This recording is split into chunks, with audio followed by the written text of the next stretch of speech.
I now give the floor to His Excellency Mr. Khawaja Asif, Minister for Defense of Pakistan.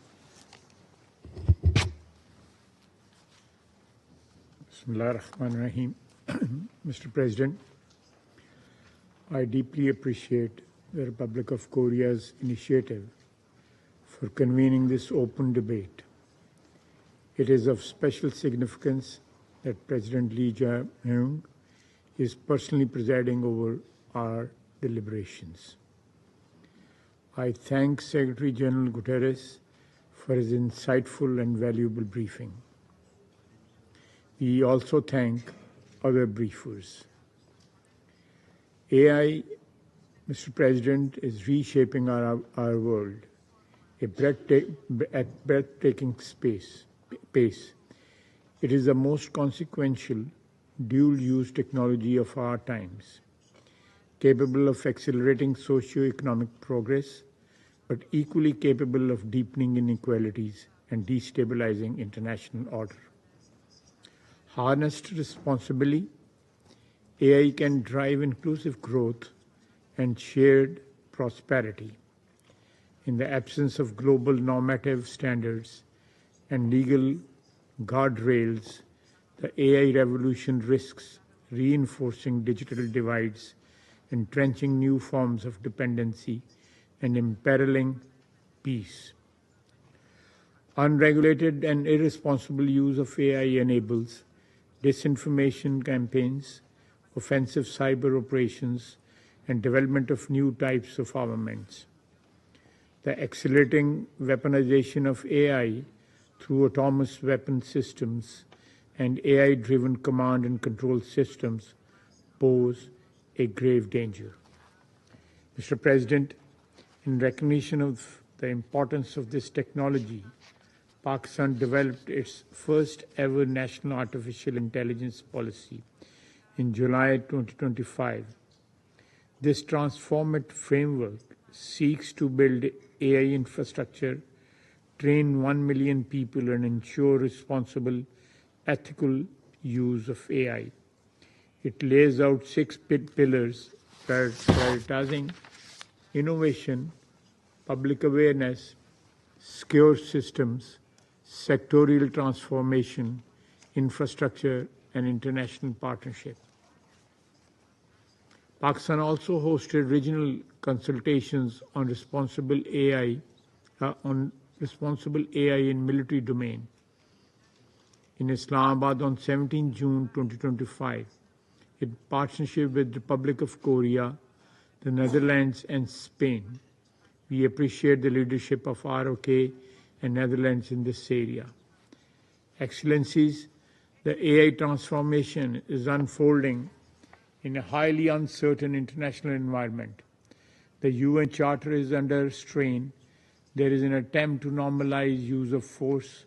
Arms control frameworks are fraying. Strategic competition is intensifying, and technological disparities are deepening.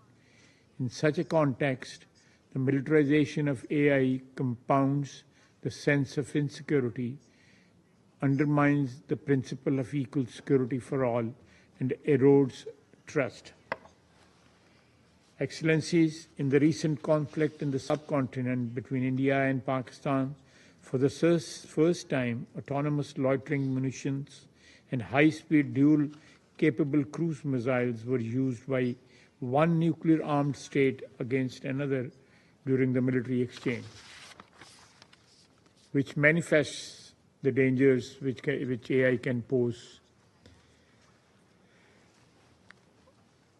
These developments raise serious questions for the future of warfare. 3 lessons are clear. 1. AI lowers the threshold for use of force, making wars more politically and operationally feasible. 2. AI compresses decisions time, narrowing the window for diplomacy and de-escalation. And 3. AI blurs domain boundaries, merging cyber, kinetic, and informational effects in unpredictable ways. Our collective approach to meet these challenges must rest on the following principle. First, the UN Charter and international law must fully govern the development and use of AI. Applications and without meaningful human control should be prohibited. Second, strategic communication on AI nuclear intersections is vital to reduce risk of miscalculation. Third, states must commit to measures that prevent destabilizing use and preemptive incentives. Fourth, developing countries must have the capacity, access, and voice to shape AI governance. Fifth, AI must not become a tool of coercion or technological monopoly.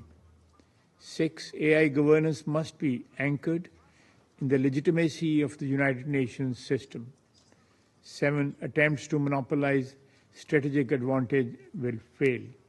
The only sustainable path is cooperation based on mutual respect.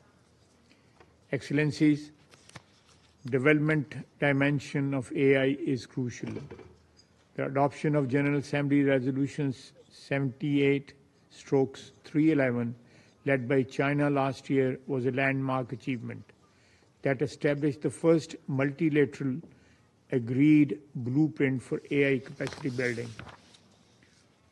Pakistan also welcomes the establishment of annual dialogue on AI governance, along with the International Scientific Panel. We also look forward to exploring further options of promoting AI capacity building by the UN. Mr. President, we must ensure that AI is harnessed to promote peace and development, not conflict and instability. Let us work together to shape an AI architecture that is inclusive, equitable, and effective. Let us preserve the primacy of human judgment in matters of war and peace, ensuring that even in an age of intelligent machines, innovation is guided by principles of morality and humanity. I thank you, Mr. President. I thank